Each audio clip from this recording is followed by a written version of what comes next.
Hi, I'm Adam Freeman. Hi, I'm Rachel Freeman. And welcome to our second episode of the Hungry Couples Portugal Golden Visa Series. 歡迎收睇我哋葡萄牙黃金簽證系列嘅第2集。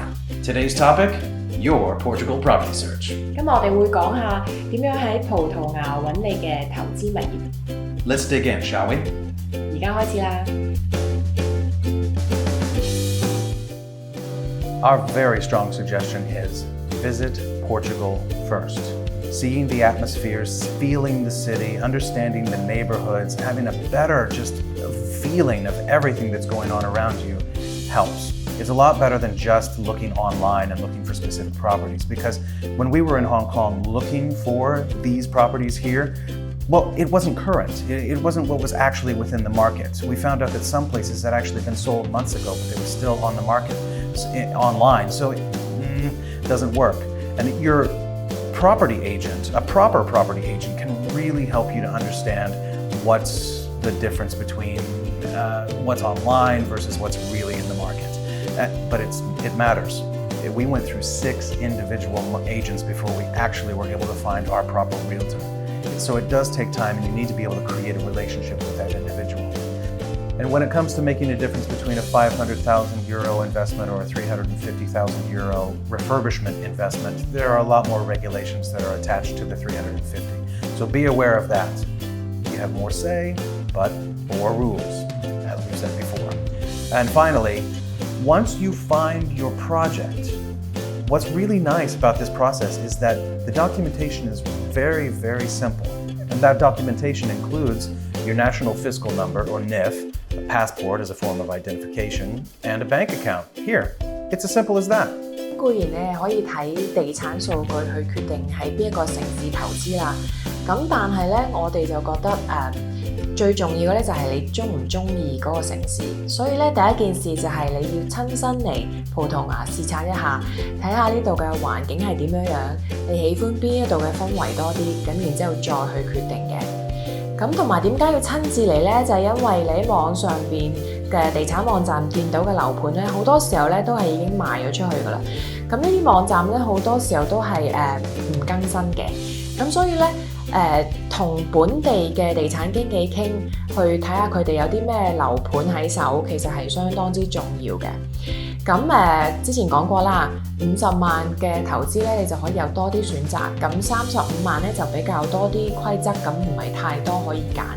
咁亦都係因為呢個原因咧，咁有啲地產經紀咧，佢哋就未必去想做35萬嘅生意，因為當中涉及嘅時間啦、心機啦、文件啦比較多，要揾一個可以即係符合到你嘅要求嘅地產經紀，咁其實都唔容易嘅。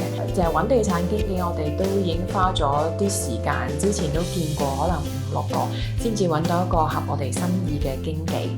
咁咧揾到你嘅經紀，揾到你嘅投資項目之後咧，咁到買嘅時候咧，就其實唔係太困難啦。你只需要3種文件，就係咧第一，葡萄牙嘅報稅 number 啦，咁就同香港嘅身份證係差唔多啦。第二就係你個護照，第三就係葡萄牙嘅銀行戶口，咁你就可以開始買賣㗎啦。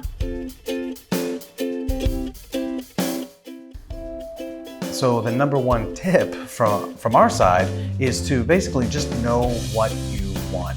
If you know what you want, then that helps you to narrow down your budget, your location, the kind of apartment and or building that you want, the number of apartments or buildings that you want, what their use is. So, for example, when we were looking outside of Portugal for what we wanted to do, we were looking for a building. But when we arrived here, we realized that the building wasn't actually going to match up with what we really wanted for the long term. So we invested in 2 apartments in a central location in the city. It allows us to operate in exactly the way that we want to for the longer term. And be aware that in this market right now, the seller is the one who pays the commission. Buyers don't have to pay anything at all to any of the agents. So agents on their own are actively doing hard sells to a certain extent. But a good team with a proper agent will help you to avoid that kind of negative feeling surrounding the purchase of your property. Another tip is to consider installment plans versus paying all at once. Now, while all at once will give you a potential better negotiating deal, you do stand to lose your deposit if you rescind the agreement. So what is this installment plan? Let's break it down real quick. It's very simple. You have a deposit on the property, and then maybe 3 months down the road, depending on the negotiation that you have with your developer and agent, you'll have another payment, then another payment, and then the final payment is when the deed is delivered, when the property is actually technically licensed as yours. You don't owe the final deposit until that.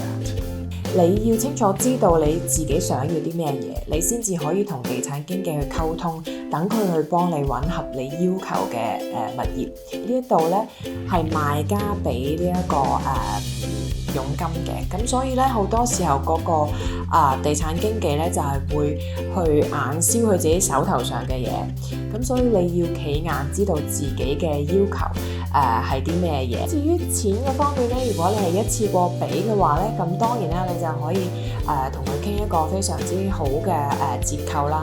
咁如果唔係嘅話咧，通常咧呢度嘅做法咧就係分期啦。首先你就係俾訂金啦，咁俾幾多咧就係同地產經紀同埋發展商傾嘅，咁之後就係分可能3至5次咁樣，亦都係可以傾嘅，分幾多次。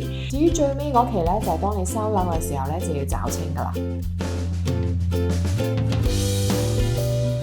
So as we've stated before, purchasing a €500,000 investment is fewer hiccups than a 350. Let's go through some of those possible hiccups. Let's say, for example, that maybe the developer is not actually interested in going through the extra paperwork required for the Golden Visa standards. Because in order to do this, you have to submit not only a promissory contract, but also a property contract for refurbishment. They have to have their lawyer do that. It can be complicated for them if that's not really what they're interested in doing. Sometimes they'll just say no. Also, sometimes the building is just not qualified or it's not in the right location. There are things that have to be perfect, they have to be matched up, and if it doesn't work, you have to cut that. Another possible hiccup basically relates to the Portuguese concept of time. Expect delays, come with time. Things operate a little bit slower here, especially with the bureaucracy. There can be issues with, for example, if you want an elevator in your building, you need to go through a fire department and make sure that you have specific documentation for that. At the end, the city council has to rubber stamp every single thing related to the project, and that in and of itself takes time. And another thing is that because of the demand in both Lisbon and Porto right now, a number of developers do have struggles finding teams to be able to come in and do the demolition and or the refurbishment.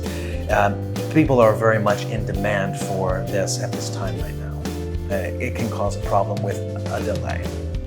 Another possible hiccup is just the difference between materials and how things are done here in Portugal versus how they are done outside.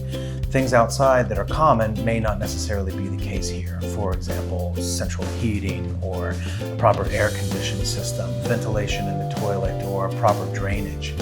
It's really case by case. So for those things that are uncommon to the Portuguese from the past, it's important to communicate with your developer and your team to ensure that during the process, all of these things are installed and are part of the development of the building. Because once it's done, it's done. So be aware of that. Another potential hiccup is, let's say that you decide to have a property inside of a building and you want to rent that out short-term on Airbnb or some other platform. All of the other neighbors in the building must sign off. They must agree that you're allowed to do that. Sometimes that can pose a problem. 根據我哋嘅經驗嚟講咧，首先第一個最大嘅困難之處咧就係好難揾合我哋要求嘅物業，因為我哋係做35萬黃金簽證啦，就需要2張合約去 support 嘅。第一就係同發展商簽嘅，就證明我哋買咗呢一個物業啦。第二就係同建築商去簽，證明我哋俾咗錢去重建嘅。有時就係佢哋未必會願意去額外做呢2張文件俾我哋去簽啦，因為會牽涉到額外嘅，佢哋需要揾律師啊，或者有額外嘅稅項，佢哋需要俾嘅。咁同埋另外就係成件事要喺佢哋嘅物業動工之前就已經簽好，咁所以係第一要佢哋肯，第二就係要時間方面夾得到。有時就算係俾你揾到一個心儀嘅物業，咁但係可能到頭來你發覺佢係唔合乎資格嘅，譬如佢可能唔夠30年樓齡啦，或者係佢係重建過，但係唔係根據原裝嘅結構去重建啦，咁呢啲都係唔 qualify 嘅。另外就係如果你想將個物業變做Airbnb 嘅時候咧，咁你就需要得到成棟樓宇裏邊嘅所有住客嘅同意去簽名證明佢哋係同意你係租出去啦咁。只要佢哋其中一個唔同意咧，你亦都唔可以將佢租出去。咁所以如果你係一心諗住將佢變做 Airbnb 嘅話咧，咁呢一樣嘢你就要事前搞清楚啦。咁同埋咧喺過程之中咧 delay 係非常之常見嘅，因為佢哋涉及太多唔同嘅機構啦，譬如可能係市政府啦。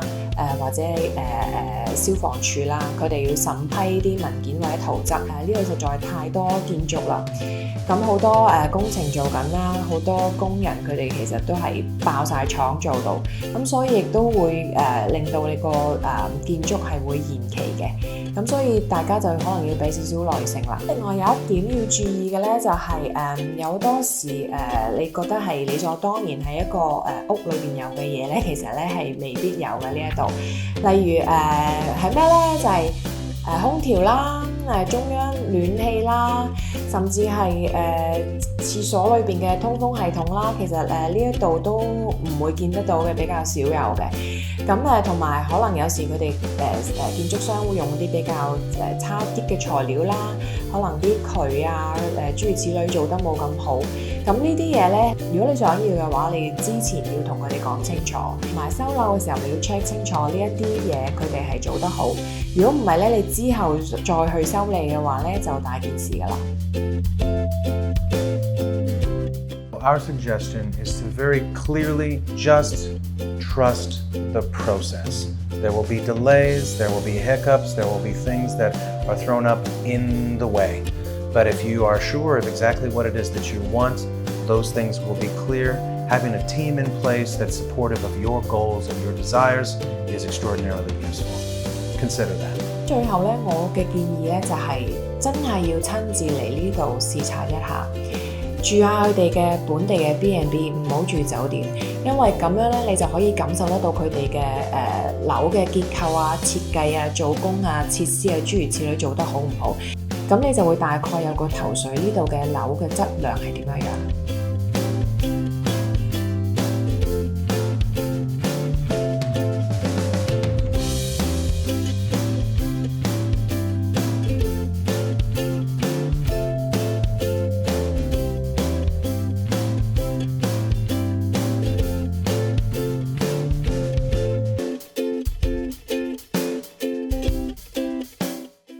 So that wraps it up for now. Thank you for watching. 歡迎收睇第2集。And as always, if you're interested in further reading, there's a link in the description below. 我哋嘅網站上面有更多關於房地產嘅資料，歡迎去收睇。This is the second episode in our series, so there's more to come. 冇錯啦，我哋嚟緊仲會有更多嘅集數，記住留意啦。We'll see you next time. 拜拜。Bye.